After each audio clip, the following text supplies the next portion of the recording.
ശ്രീനിവാസന്റെ രചനയിൽ പിറന്ന സൂപ്പർ ഹിറ്റ് ചിത്രമായിരുന്നു കഥ പറയുമ്പോൾ. മമ്മൂട്ടിയും ശ്രീനിവാസനും പ്രധാന വേഷത്തിലെത്തിയ ചിത്രം വിവിധ ഭാഷകളിലേക്ക് റീമേക്ക് ചെയ്തിരുന്നു. ചിത്രത്തിന്റെ തമിഴ് റീമേക്കായിരുന്ന കുസേലനിൽ രജനീകാന്തും പശുപതിയുമായിരുന്നു പ്രധാന വേഷത്തിലെത്തിയത്. കുസേലനിൽ രജനീകാന്ത് തന്റെ നിർബന്ധം കാരണമാണ് അഭിനയിച്ചതെന്ന് പറയുകയാണ് ശ്രീനിവാസൻ. മദ്രാസിലെ ഫിലിം ചേംബറിൽ ഒന്നിച്ചു പഠിച്ചവരാണ് രജനിയും ശ്രീനിവാസനും.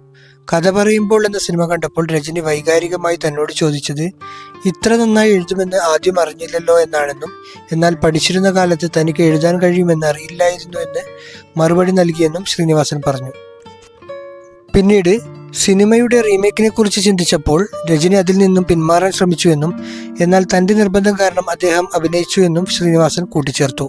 ഞാൻ എഴുതി മമ്മൂട്ടി കേന്ദ്ര കഥാപാത്രത്തെ അവതരിപ്പിച്ച കഥ പറയുമ്പോൾ സിനിമയുടെ തമിഴ് പതിപ്പിൽ രജനീകാന്താണ് അഭിനയിച്ചത്.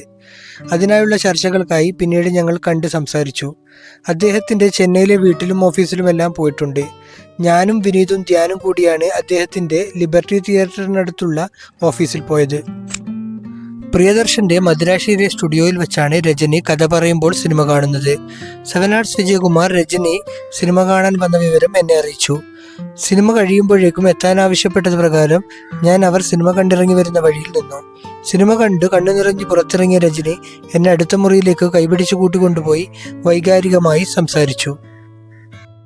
വ്യക്തിപരമായ ജീവിതാനുഭവങ്ങൾ അദ്ദേഹത്തെ ഉലച്ചിരിക്കണം. ഇങ്ങനെ എഴുതാനറിയുമെന്ന് അന്ന് പറഞ്ഞില്ലല്ലോ എന്ന് അദ്ദേഹം ചോദിച്ചു.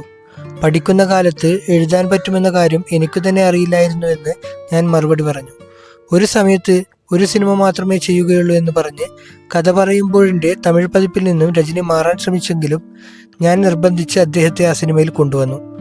കുസേലൻ സിനിമയുടെ ചിത്രീകരണം കാണാൻ കുടുംബസമേതമാണ് ഞാൻ സെറ്റിൽ പോയത്, ശ്രീനിവാസൻ പറയുന്നു.